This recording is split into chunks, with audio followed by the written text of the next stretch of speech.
누가 감히 거대한 한류 열풍을 불러올지 상상이나 했을까요? 일반적으로 김치, 떡볶이, 불고기 같은 음식들이 해외에서 인기 있을 거라 예상되곤 했지만 최근 그 이상의 인기를 끌고 있는 음식이 있습니다. 바로 김입니다. 김은 몇 년 전부터 밥을 주식으로 하는 나라들을 중심으로 퍼져나갔고 2024년 기준으로 미국에서 가장 많이 소비되는 반찬 1위에 올랐습니다. SNS에는 김을 먹는 외국인들의 먹방 영상이 넘쳐납니다.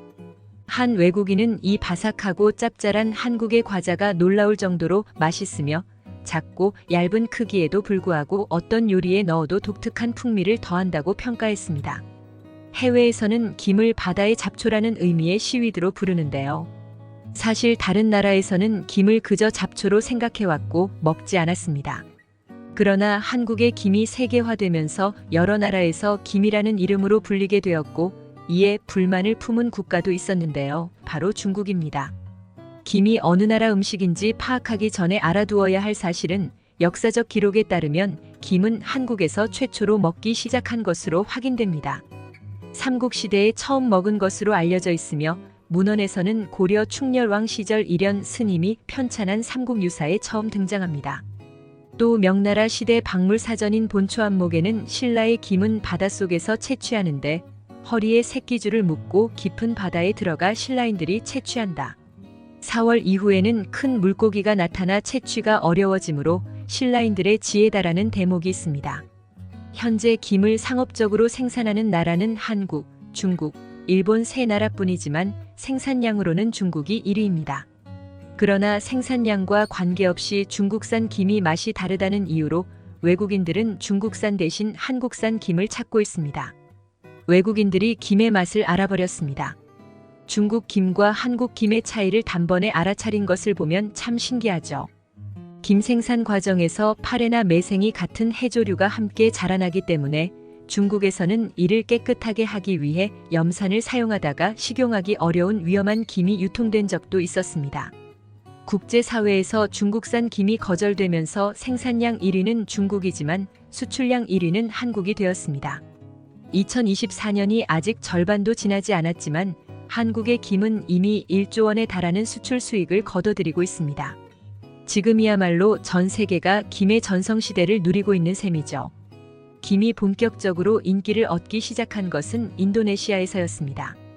인도네시아는 매운 음식과 짭조름한 음식을 좋아하고 밥을 주식으로 하는 점에서 한국과 음식 문화가 비슷합니다. 게다가 인도네시아는 대표적인 친한 국가로 한국에서 온 것이라면 뭐든지 좋아하는 경향이 있습니다. 이런 영향으로 인도네시아는 일찍이 한국 김의 맛을 알게 되었고 한국식 비빔밥이나 김부각을 만들어 먹을 정도였습니다. 인도네시아의 인구는 약 3억 명에 이르며 온라인에서의 영향력도 막강해 김과 관련된 먹방 콘텐츠가 여기저기서 쏟아져 나왔습니다. 결국 이러한 영상들은 미국으로 퍼져나갔고 얇고 검은 과자 같은 김을 맛보려는 미국인들이 늘어나면서 김은 전 세계인의 입맛을 사로잡았습니다.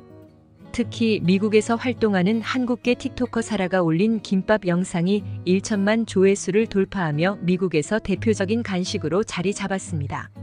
이제 전 세계가 김이 한국 음식이라는 사실을 알게 되었고 김밥이라는 단어가 유명해지면서 김과 밥의 의미도 알려졌습니다. 실제로 외국인들이 밥이라는 한국어 단어를 쓰기 시작하는 경우도 나타나고 있습니다. 한국 음식의 세계적인 인기에 항상 분노하는 국가가 있죠. 바로 중국입니다. 중국은 앞서 언급한 대로 세계에서 김 생산량이 가장 많은 국가입니다. 광대한 국토와 많은 노동자 덕분에 생산량과 소비량 모두 압도적이죠. 그러나 중요한 점은 외국인들이 중국산 김을 잘 받아들이지 않는다는 것입니다. 저는 중국산 김을 먹어본 적이 없지만 해외 사람들은 한국산 김과 중국산 김의 차이를 분명하게 설명했습니다. 한 외국인 틱토커는 김에 대해 이렇게 평가했습니다. 한국의 김과 중국의 김은 정말 많이 다르다. 우선 한국의 김은 매우 바삭하고 입에서 사르르 녹아들면서 풍미가 강하다. 김을 처음 접하는 사람들은 쓴맛이 적은 중국산 김을 선호할 수 있다. 그러나 김에 익숙해지면 금방 한국산 김의 우수함을 깨닫게 된다. 그는 이어서 중국산 김은 한국산 김에 비해 흐물흐물하고 축축하다. 씹을 때 잘 끊어지지 않고 화학약품 향이 난다. 한국산 김으로 만든 김밥과 중국산 김으로 만든 김밥은 맛에서 큰 차이가 난다. 일본에서도 김을 활용한 음식이 많지만 대부분 한국식 김 가공 방식을 활용한다. 라며 두 국가의 김을 비교했습니다. 해외에서도 김은 한국의 전통 음식이라는 인식이 널리 퍼져 있는데 이러한 상황에 중국은 불만을 터뜨렸습니다. 중국의 문헌에서도 김이 신라의 음식이라는 기록이 남아있지만 중국은 해당 기록이 신라에서 유래했다는 의미는 아니라고 주장했습니다. 그들의 입장은 이렇게 정리됩니다. 본초 강목에 나오는 내용은 김이 신라에서 왔다는 뜻이 아니다. 김을 채취할 때 신라인들이 허리에 끈을 묶고 바다 깊숙이 들어가는 모습이 지혜롭다는 의미다. 그러니 앞으로 우리도 그 방법을 활용해야 한다는 의미다. 대부분 한국의 음식들은 중국에서 넘어간 것이다. 한국이 김을 자신의 음식이라고 주장하는 건 불편하다. 김밥은 한국 음식일지 몰라도 김은 절대 그렇지 않다. 단지 우리 문헌에 남아있지 않을 뿐이다. 중국과 한국의 김을 둘러싼 논쟁은 아직도 계속되고 있지만 분명한 것은 세계인들이 한국 김의 특별한 맛에 매료되어 있다는 점입니다. 중국은 상식적으로 생각해보면 더 오래된 역사를 가지고 있고 바다 면적도 넓어 김이 잘 자랄 텐데 한국인들이 어떻게 먼저 김을 찾아내고 먹었겠느냐며 의구심을 표합니다. 전 세계인들이 김을 한국 음식이라고 생각하는 것에 대해 중국은 바로잡아야 한다고 주장합니다. 또한 김이라는 이름도 문제가 있다며 신라시대 김을 처음 만든 인물의 성씨에서 유래한 것으로 원래 이름은 해태라고 합니다. 따라서 이 이름을 전 세계에 알려 중국의 음식임을 알리고 한국이 김으로 1조 원을 벌었다는 것이 부당하다고 지적합니다. 중국 드라마를 우리가 만들어 수출해 수익을 얻는 느낌과 같다고 비난하며 한국인들은 중국이 모든 것을 빼앗아간다고 비판하면서 왜 우리 해태를 가져가느냐고 묻습니다.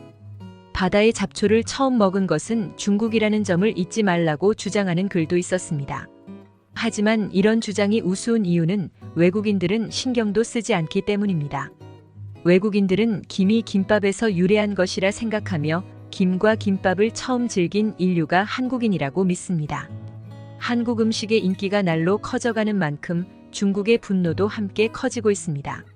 한국 음식이 계속해서 인기를 누리며 세계에 알려지기를 기대합니다.